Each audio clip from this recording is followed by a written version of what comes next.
എൻ്റെ എത്രയും പ്രിയപ്പെട്ട അമ്മമാർക്കും സജ്ജനങ്ങൾക്കും ഹൃദയം നിറഞ്ഞ നമസ്കാരം. അമ്മമാരെ, കർക്കിടക മാസം എന്നാൽ നമുക്കെല്ലാവർക്കും അത് രാമായണ മാസമാണ്.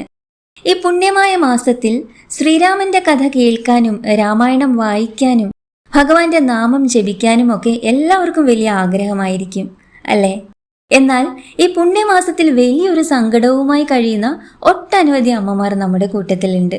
ജോലി തിരക്കുകൾ കൊണ്ടോ, ശാരീരിക ബുദ്ധിമുട്ടുകൾ കൊണ്ടോ, അല്ലെങ്കിൽ പ്രായത്തിന്റെ തളർച്ച കൊണ്ടോ വിചാരിച്ചതുപോലെ രാമായണം മുഴുവനായി വായിച്ചു തീർക്കാൻ പറ്റാത്ത അമ്മമാരാണവർ. മോളെ, എനിക്ക് ദിവസവും വായിക്കാൻ പറ്റുന്നില്ലല്ലോ, ഭഗവാന്റെ അനുഗ്രഹം എന്റെ കുടുംബത്തിന് കിട്ടാതെ പോവുമോ എന്ന് വിഷമിക്കുന്ന അമ്മമാരോട് ഒരൊറ്റ കാര്യമേ എനിക്ക് പറയാനുള്ളൂ. ഒട്ടും സങ്കടപ്പെടേണ്ട അമ്മ, നിങ്ങൾക്കായി നമ്മുടെ പൂർവികർ പറഞ്ഞു തന്നിട്ടുള്ള രാമായണം മുഴുവനായി വായിക്കുന്ന അതേ പുണ്യം തരുന്ന ഒരൊറ്റ ശ്ലോകമുണ്ട്. അതാണ് ഏക ശ്ലോക രാമായണം. ദിവസവും വീട്ടിൽ ഒരൊറ്റ തവണ ഇത് ചൊല്ലിയാൽ നമ്മുടെ കുടുംബത്തിൽ എന്തൊക്കെ അത്ഭുതങ്ങളാണ് സംഭവിക്കുക എന്ന് ഈ വീഡിയോയിലൂടെ നമ്മൾ വളരെ ലളിതമായി അറിയാൻ പോവുകയാണ്. ഒട്ടും സ്കിപ്പ് ചെയ്യാതെ മുഴുവനായിട്ടൊന്ന് കേൾക്കണേ. ഇത് പറഞ്ഞപ്പോഴാണ് അമ്മമാർ മാത്രമല്ല ധാരാളം പേര്, ചെറുപ്പക്കാരും കുട്ടികളും വരെ രാമായണം വായിക്കാൻ ഒരുപാട് ആഗ്രഹമാണ്. പക്ഷെ പേടിയാണ്, സമയമില്ല. ഈ ഒരു മാസം കൊണ്ട് പൂർത്തീകരിക്കാനാവുമോ ഇത്ര വലിയൊരു ഗ്രന്ഥം? വായിക്കുന്നതിനൊരു രീതിയൊക്കെ ഇല്ലേ, അത് ഞങ്ങൾക്കറിയില്ലല്ലോ. ഇങ്ങനെ ഒരുപാട് സന്ദേഹങ്ങളുമായിട്ട് രാമായണ പാരായണം വേണ്ടെന്ന് വെച്ച് മാറി നിൽക്കുന്ന അനേകം പേരുണ്ട്. നമുക്കറിയാം, രാമായണം എന്ന മഹത്തായ ഇതിഹാസം അനേകം ശ്ലോകങ്ങളാലും അധ്യായങ്ങളാലും സമ്പന്നമാണ്. ബാലകാന്ഡം മുതൽ ഉത്തരകാന്ഡം വരെയുള്ള ആ വലിയ ഇതിഹാസം മുഴുവൻ വായിച്ചു തീർക്കാൻ സമയമില്ലാത്തവർക്കായി അതിൻ്റെ പൂർണ്ണമായ സാരം ഒരൊറ്റ വരിയിൽ കോർത്തിണക്കിയ മന്ത്രമാണ് ഏകശ്ലോക രാമായണം. പൂർവം രാമ തപോവനാദിഗമനം ഹത്വാമൃഗം കാഞ്ചനം എന്ന് തുടങ്ങുന്ന ഈ 4 വരികളിൽ ശ്രീരാമചന്ദ്രന്റെ ജനനം മുതൽ സീതാ കല്യാണവും വനവാസവും രാവണവധവും ഒടുവിൽ അയോധ്യയിലെ പട്ടാഭിഷേകവും വരെയുള്ള മുഴുവൻ കഥയും അടങ്ങിയിരിക്കുന്നു. അതുകൊണ്ടാണ് പഴമക്കാർ പറയുന്നത്, ഈ ഒരൊറ്റ ശ്ലോകം ഭക്തിയോടെ ചൊല്ലുമ്പോൾ നമ്മൾ രാമായണം മുഴുവൻ വായിച്ചു തീർത്ത അതേ ഫലമാണ് ഭഗവാൻ നമ്മുടെ കുടുംബത്തിന് നൽകുന്നത് എന്ന്. വലിയ ഗ്രന്ഥം നോക്കി വായിക്കാൻ കാഴ്ചക്കുറവുള്ള മുതിർന്ന അമ്മമാർക്ക് ചൊല്ലാൻ പറ്റിയ ഏറ്റവും ശ്രേഷ്ഠമായ വഴിപാടാണിത്.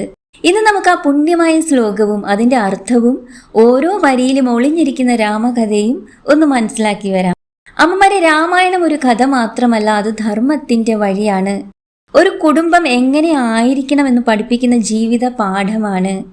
ശ്രീരാമസ്വാമിയുടെ ജീവിതത്തിൽ നിന്ന് നമുക്ക് പഠിക്കാനുള്ളത് അനേകമാണ്. പിതാവിന്റെ വാക്കിന് വില നൽകിയ പുത്രൻ, ഭർത്താവിനൊപ്പം ധർമ്മപാത പിന്തുടർന്ന സീതാദേവി, ഭക്തിയുടെ പരമരൂപമായ ഹനുമാൻ സ്വാമി. ഈ മഹത്തായ സന്ദേശങ്ങളെല്ലാം ഓർമ്മിപ്പിക്കുന്നതാണ് ഏകശ്ലോക രാമായണം. പൂർവം രാമ തപോവനാദിഗമനം ഹത്വാമൃഗം കാഞ്ചനം വൈദേഹി ഹരണം ജടായുമരണം സുഗ്രീവ സംഭാഷണം ബാലി നിഗ്രഹണം സമുദ്രതരണം ലങ്കാപുരി ദാഹനം പശ്ചാത് രാവണ കുംഭകർണ ഹനനം ഏതതി രാമായണം. പൂർവം രാമ തപോവനാദിഗമനം. അർത്ഥമിതാണ്, ആദ്യം ശ്രീരാമൻ പിതാവായ ദശരഥ മഹാരാജാവിന്റെ വാക്ക് പാലിച്ച് വനത്തിലേക്ക് പോയ സംഭവം. രാജകുമാരനായിരുന്നിട്ടും രാജ്യം ഉപേക്ഷിച്ച് ധർമ്മത്തിനായി വനവാസം സ്വീകരിച്ച ശ്രീരാമന്റെ മഹത്വമാണ് ഇത് ഓർമ്മിപ്പിക്കുന്നത്. ഹത്വാമൃഗം കാഞ്ചനം. അർത്ഥമിതാണ്, സ്വർണമാനിന്റെ രൂപത്തിൽ വന്ന മാരീചനെ വധിച്ച സംഭവം. അമ്മമാരെ, ഇവിടെ നമ്മൾ മനസ്സിലാക്കേണ്ടത് പുറമേ മനോഹരമായി തോന്നുന്ന എല്ലാ കാര്യങ്ങളും സത്യമാകണമെന്നില്ല എന്ന വലിയ ജീവിത പാഠമാണ്. വൈദേഹി ഹരണം. രാവണൻ സീതാദേവിയെ അപഹരിച്ച സംഭവം. ധർമ്മത്തിന്റെ വഴിയിൽ നടക്കുന്നവർക്കും ജീവിതത്തിൽ പരീക്ഷണങ്ങൾ വരാം. പക്ഷേ വിശ്വാസവും ധൈര്യവും കൈവിടാതെ മുന്നോട്ടു പോവണം എന്ന സന്ദേശമാണ് രാമായണം നൽകുന്നത്. ജടായു മരണം. സീതാദേവിയെ രക്ഷിക്കാൻ ശ്രമിച്ച ജടായുവിന്റെ മരണം, ത്യാഗം.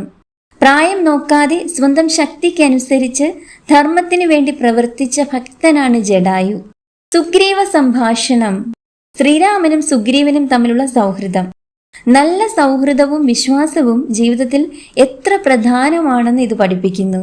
ബാലി നിഗ്രഹണം. അർത്ഥമിതാണ്, ബാലിയെ വധിച്ച് സുഗ്രീവന് നീതി ലഭ്യമാക്കിയ സംഭവം. ധർമ്മം സംരക്ഷിക്കാനുള്ള ഉത്തരവാദിത്വമാണ് ഇവിടെ കാണുന്നത്. അമ്മമാരെ, ഈ സംഭവത്തെക്കുറിച്ച് പല വ്യാഖ്യാനങ്ങളും കാണാം. എന്നാൽ രാമായണം നൽകുന്ന പ്രധാന സന്ദേശം ധർമ്മത്തിന്റെ സംരക്ഷണമാണ്. സമുദ്രതരണം.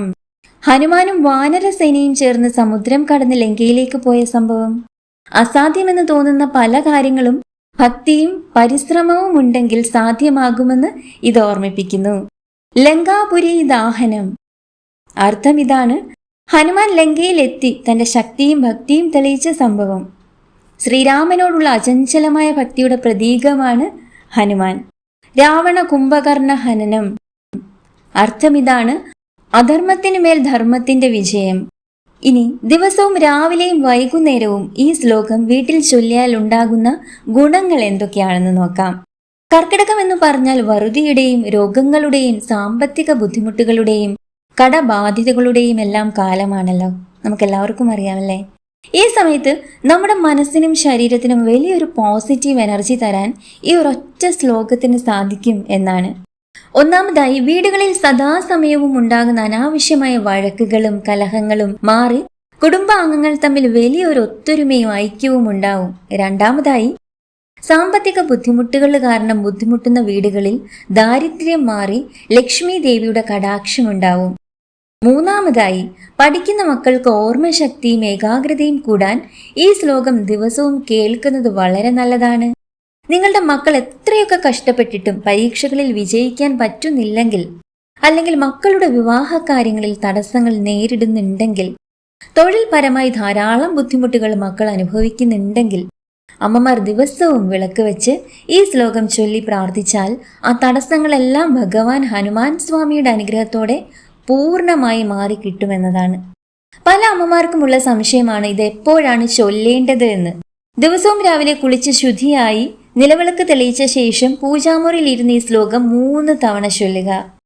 ഇനി രാവിലെ ജോലി തിരക്കുള്ളവർക്ക് വൈകുന്നേരം 6 മണിക്ക് സന്ധ്യാദീപം തെളിയിച്ച ശേഷമുള്ള സമയത്തും ഇത് ചൊല്ലി കേൾപ്പിക്കാവുന്നതാണ്. ഏറ്റവും പ്രധാനപ്പെട്ട കാര്യം, നമ്മൾ കഴിഞ്ഞ വീഡിയോയിൽ പറഞ്ഞതുപോലെ നിങ്ങൾ ഈ ശ്ലോകം ചൊല്ലുമ്പോൾ മനസ്സിലേക്ക് ആ മംഗളകരമായ ശ്രീരാമ പട്ടാഭിഷേക മുഹൂർത്തം, സീതാദേവിയും ശ്രീരാമചന്ദ്രനും ലക്ഷ്മണനും ഹനുമാൻ സ്വാമിയും ഒന്നിച്ചു നിൽക്കുന്ന ആ ദിവ്യരൂപം മനസ്സിൽ വിചാരിക്കണം. വായനയുടെ അവസാനം വീട്ടിലെ കുട്ടികൾക്ക് എന്തെങ്കിലും മധുരം നൽകിയാൽ അത്രയും നല്ലതാണ്. വായനയ്ക്കൊരു പൂർണ്ണത നൽകുമെന്നാണ് പറയുന്നത്. പുതിയതായി വീട് വെച്ച് താമസിക്കുന്നവരും ജീവിതത്തിൽ നല്ലൊരു തുടക്കം ആഗ്രഹിക്കുന്നവർക്കും ദിവസവും ഈ ശ്ലോകം ശീലമാക്കുന്നത് വഴി സർവ്വ ഐശ്വര്യമാണ് ഫലം. പലരും രാമായണ പാരായണം ആരംഭിക്കുന്നതിന് മുൻപ് ഈ ശ്ലോകം ചൊല്ലാറുണ്ട്. മറ്റു ചിലർ പാരായണം കഴിഞ്ഞ് രാമകഥയുടെ സാരസ്മരണയായി ഇത് ജപിക്കാറുണ്ട്. രാമായണ പാരായണം ചെയ്യാൻ കഴിയാത്ത ദിവസങ്ങളിലും ഭക്തിയോടെ ശ്രീരാമനെ സ്മരിച്ചുകൊണ്ട് ഈ ശ്ലോകം ചൊല്ലാവുന്നതാണ്.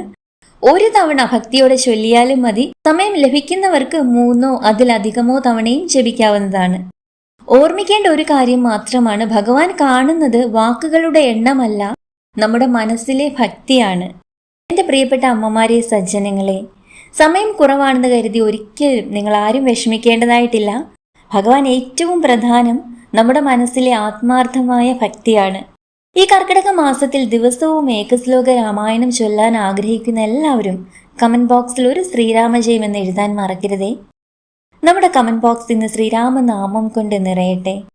ഈ വീഡിയോ ഭഗവാനെ സ്നേഹിക്കുന്ന നിങ്ങളുടെ കുടുംബാംഗങ്ങളിലേക്കും സുഹൃത്തുക്കളിലേക്കും ഷെയർ ചെയ്യാനും മറക്കരുതേ. അതുപോലെ ഈ വീഡിയോ ഇപ്പോൾ തന്നെ ഒന്ന് ലൈക്ക് ചെയ്യാനും മറക്കരുത് കേട്ടോ. നമ്മുടെ തുളസി തീർത്ഥം എന്ന ഈ ഒരു ചാനൽ ആദ്യമായിട്ട് കാണുന്ന ആരെങ്കിലും ഉണ്ടെങ്കിൽ, ഇഷ്ടമാവുകയാണെങ്കിൽ ഒന്ന് സബ്സ്ക്രൈബ് ചെയ്താൽ അത്രയും സന്തോഷവുമാണ്. നിങ്ങളും ഈ ഭക്തി യാത്രയുടെ ഒരു ഭാഗമാകണമെന്ന് ഞാൻ ആഗ്രഹിക്കുന്നു കേട്ടോ. എല്ലാവരുടെയും ജീവിതത്തിലും ശ്രീരാമസ്വാമിയുടെയും സീതാദേവിയുടെയും അനുഗ്രഹം എന്നും നിറഞ്ഞു നിൽക്കട്ടെ എന്ന് ആത്മാർത്ഥമായി പ്രാർത്ഥിക്കുന്നു. ശ്രീരാമജയം. നന്ദി. ഹരേ കൃഷ്ണ.